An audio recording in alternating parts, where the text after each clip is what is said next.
नमस्कार दोस्तों, मेरा नाम है विकास और आप देख रहे हैं मेरा यूट्यूब चैनल मनी गुरु विकास। अगर आप मेरे चैनल पर नए हैं तो please subscribe the channel and click the bell icon. दोस्तों, आज हम बात करेंगे कि स्टॉक मार्केट के अलावा हमारे पास क्या क्या ऑप्शंस हैं जहां कि हम पैसा इन्वेस्ट कर सकते हैं या हम एफडी के आसपास का रिटर्न ले सकते हैं, राइट। तो चलिए हम एक एक करके डिस्कस करते हैं आज का टॉपिक। तो सबसे जो पहला जो पॉइंट है कि कहाँ आप स्टॉक मार्केट के अलावा आप इन्वेस्टमेंट कहाँ कर सकते हैं, तो वो है सबसे फेमस जो है एफडी। फिक्स डिपॉजिट में आप पैसा लगा सकते हैं, बैंक में एफडी कर सकते हैं।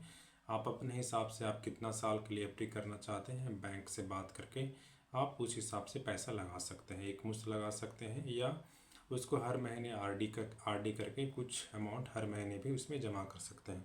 तो एक तो ये तरीका हो गया। नेक्स्ट है कि आप पब्लिक प्रोविडेंट फंड में भी पैसा जमा कर सकते हैं। पब्लिक प्रोविडेंट फंड जो होता है, पीपीएफ जो होता है, वो सिर्फ उसके लिए नहीं होता है जो जॉब करते हैं। जॉब जो करते हैं उसके लिए तो ईपीएफ होता है। पब्लिक प्रोविडेंट में कोई भी आदमी जो जॉब करते हैं वो भी पैसा लगा सकते हैं और जो जॉब नहीं करते हैं वो भी पैसा लगा सकते हैं, राइट। तो पब्लिक प्रोविडेंट फंड में भी आप पैसा लगा सकते हैं। 1.5 लाख तक रुपया सालाना आप उसमें डाल सकते हैं, राइट। देख तो और नेक्स्ट है national saving certificate. National saving certificate जो है वो पोस्ट ऑफिस के द्वारा इशू किया जाता है, इसमें भी आप पैसा डाल सकते हैं। और नेक्स्ट है कॉरपोरेट बॉन्ड। कॉरपोरेट बॉन्ड में भी आप पैसा डाल सकते हैं। जो बहुत सारी कंपनी है, बहुत बड़ी बड़ी कंपनी है जो बॉन्ड इशू करता है, तो उसमें भी आप पैसा लगा सकते हैं। और AAA रेटेड बॉन्ड होता है। आप बॉन्ड्स की रेटिंग चेक कर लीजिएगा। आप अगर किसी भी प्लेटफॉर्म से बॉन्ड बाय करते हैं, जैसे कि आप ICICI डायरेक्ट हो गया या अदर किसी ब्रोकरेज प्लेटफॉर्म से बॉन्ड बाय करते हैं, तो उसका रेटिंग चेक कर लीजिएगा, उसके बाद ही आप बाय करिएगा, राइट। नेक्स्ट है कि गवर्नमेंट बहुत बहुत सारा गवर्नमेंट स्कीम्स है जहाँ भी आप पैसा स्टॉक मार्केट के अलावा लगा सकते हैं। जैसे कि सुकन्या समृद्धि योजना, ये गवर्नमेंट स्कीम है। यहाँ पे आपकी अगर बेटी है, डॉटर है, तो उसके लिए भी आप उसके नाम पे आप हर साल लगभग 1.5 लाख रुपया डाल सकते हैं। और इसमें आपको टैक्स बेनिफिट भी मिलेगा। 80C के अंदर आपको इसमें टैक्स बेनिफिट भी मिलेगा, राइट। नेक्स्ट है, अगर आप सीनियर सिटीजन हैं तो आपको प्रधानमंत्री वाया बंधन योजना में आप पैसा इन्वेस्ट कर सकते हैं, राइट। तो आपको ये पेंशन के लिए आपको इसमें पैसा आप इसमें इन्वेस्ट कर सकते हैं। आरबीआई बॉन्ड, आरबीआई जो है वो बॉन्ड भी इशू करता है। तो अगर आप पता लगाइएगा अभी अभी आज बॉन्ड मिल रहा है या नहीं, या इस महीने मिलने वाला है या नहीं। जब भी कोई आरबीआई नया बॉन्ड इशू करता है, जैसे सॉवरेन गोल्ड बॉन्ड बहुत फेमस है आरबीआई का, तो जब भी कोई आरबीआई बॉन्ड इशू करता है तो वो आप अपने ब्रोकरेज प्लेटफॉर्म पे देख सकते हैं, वो बॉन्ड सेक्शन में जा करके, तो बॉन्ड आरबीआई का मिल जाएगा। या वो दूसरी कॉरपोरेट बॉन्ड भी होता है जो दूसरी कंपनी इशू करती है। तो जो भी बॉन्ड्स अवेलेबल होगा आज के डेट में, वो आपको बॉन्ड सेक्शन में जो भी आप प्लेटफॉर्म का इस्तेमाल करते हैं उसमें दिख जाएगा, तो आप वहाँ पे भी इन्वेस्टमेंट कर सकते हैं।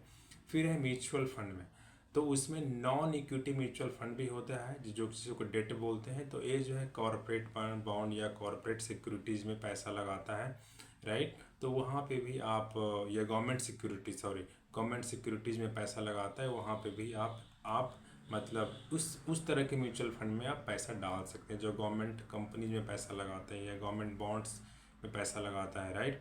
तो उस तरह के डेट म्यूचुअल फंड में भी पैसा लगा सकते हैं। आप हाइब्रिड म्यूचुअल फंड में भी पैसा लगा सकते हैं जो इक्विटी और डेट दोनों में पैसा लगाता है। तो आप इस तरह के म्यूचुअल फंड में भी पैसा लगा सकते हैं।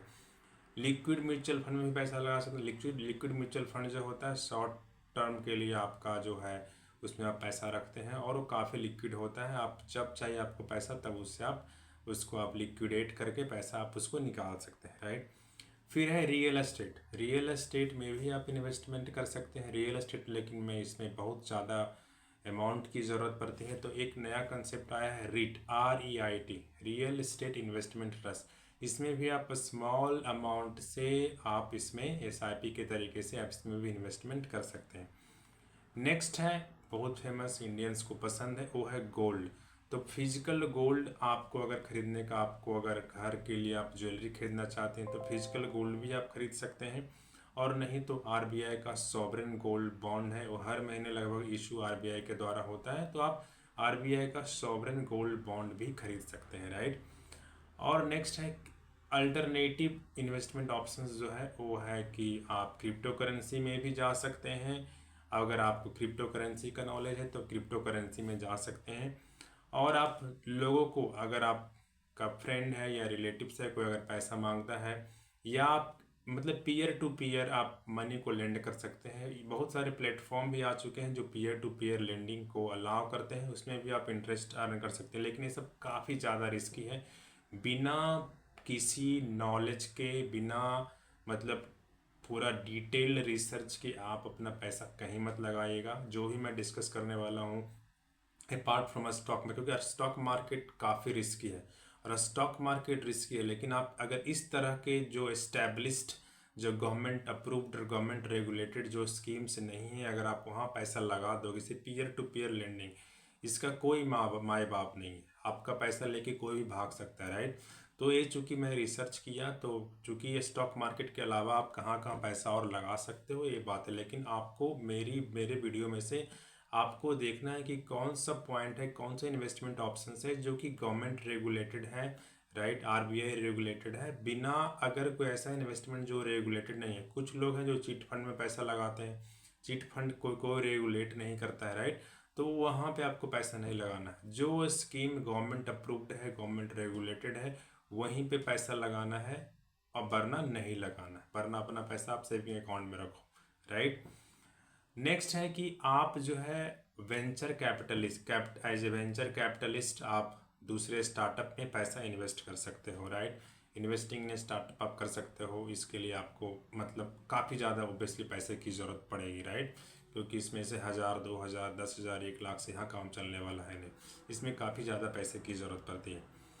नेक्स्ट ऑप्शन है जो काफ़ी इंडियंस को पसंद है, वो है कि आपको जो इंश्योरेंस प्रोडक्ट में भी आप इन्वेस्टमेंट कर सकते हो। जैसे LIC के पास बहुत सारे इन्वेस्टमेंट प्रोडक्ट्स हैं जो कि मेरे माँ बाप भी करते थे, राइट, उनके माँ बाप भी करते थे, राइट। तो LIC बहुत फेमस है इंडिया में। LIC और यूलिप, एक यूलिप है जो मतलब यूनिट लिंक्ड इंश्योरेंस प्लान इसको बोलते हैं, राइट।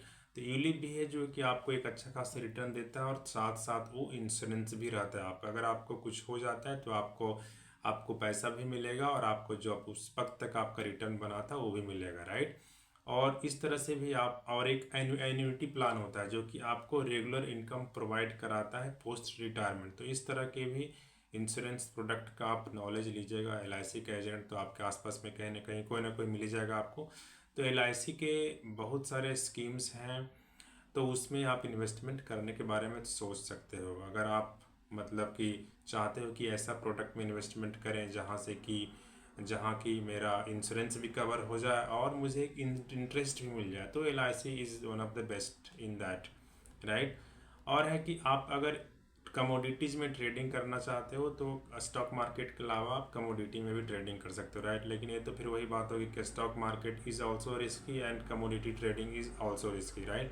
तो इसको आप अवॉइड ही कर सकते हो तो बेहतर होगा, क्योंकि ये बहुत ही ज़्यादा रिस्की होता है, राइट। आप अपने, और नेक्स्ट है कि आप अपने सेविंग अकाउंट को भी ऐसा कर सकते हो। स्वीप इन फैसिलिटी होता है कि जो कि आप अगर चाहोगे कि आपका अकाउंट में जितना भी पैसा है वो डायरेक्ट, जो जब भी पैसा अकाउंट में आए तो वो FD में ट्रांसफ़र हो जाए, राइट, वो स्वीप इन हो जाए, तो उस पर आपको इंटरेस्ट मिलेगा, FD का इंटरेस्ट मिलेगा, राइट। जब भी एक मतलब मान लो कि जब भी 1 लाख रुपया हो तो उसमें से वो जब FD हो जाए, राइट। जब भी 2 लाख हो तब वो FD हो जाए, राइट। तो इस तरह से आप कर सकते हो। इस तरह से आप कर सकते हो कि कुछ अमाउंट से अधिक अगर अमाउंट होता है तो वो FD के इंटरेस्ट उस पर इम्प्लीमेंट हो जाए। इस तरह से आप बैंकर से बात करके कर सकते हो, राइट। आपको अगर शौक है कि आप कलेक्शन कर सकते हो, आर्ट्स की आपको अंडरस्टैंडिंग है, पेंटिक्स की अंडरस्टैंडिंग है, तो आप एंटिक्स की अंडरस्टैंडिंग है, तो आप उन सब चीज़ों को भी ओन कर सकते हो, उसमें भी आप इन्वेस्टमेंट कर सकते हो। लेकिन again it's very high volatile, it's very very risky thing. और नेक्स्ट जो है मेरी अगर अंडरस्टैंडिंग के हिसाब से जो सबसे जो बेहतर इन्वेस्टमेंट ऑप्शंस है वो है आपको जब आप अपने ऊपर इन्वेस्टमेंट करते हो, जब अपने आप स्किल्स को आप इन्हांस करते हो, that is one of the best enhancement. आप अपने जो भी आप काम कर रहे हो उससे रिलेटेड आप अगर कोई लर्निंग गेन करते हो, उससे रिलेटेड अगर आप कोई नॉलेज गेन करते हो, तो वो आपके अर्निंग को मतलब इंक्रीज करने में आपको हेल्प करता है। अगर आप कहीं जॉब कर रहे हो, IT इंडस्ट्री में जॉब कर रहे हो, राइट, अगर आप कुछ टेक्नोलॉजी सीखते हो तो आपके वो अर्निंग को, आपकी सैलरी को अगर आप स्विच मारोगे तो आपकी सैलरी को बढ़ाने में आपका हेल्प करेगा। So skill development, self development is one of the best investment, आप इसको कंसिडर कर सकते हो, राइट। और जितना भी मैंने अभी इन्वेस्टमेंट के बारे में चर्चा किया है, ये जो है आपको चूज करना है based on your ability to take risk, right. ऐसा नहीं कि जो भी मैंने बताया है, आप स्टॉक मार्केट में अब इन्वेस्टमेंट अगर नहीं करना चाहते हो तो इन सब सारे में आप इन्वेस्टमेंट कर सकते हो, ऐसी बात नहीं।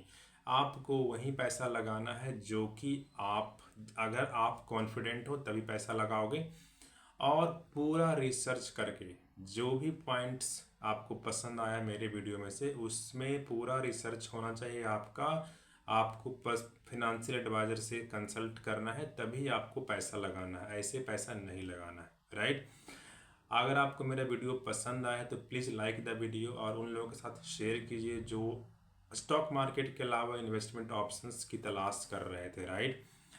अगर मेरे चैनल पे आप नए हैं तो please subscribe the channel and click the bell icon. फिर मिलते हैं अगले वीडियो में, तब तक के लिए bye bye, have a nice day.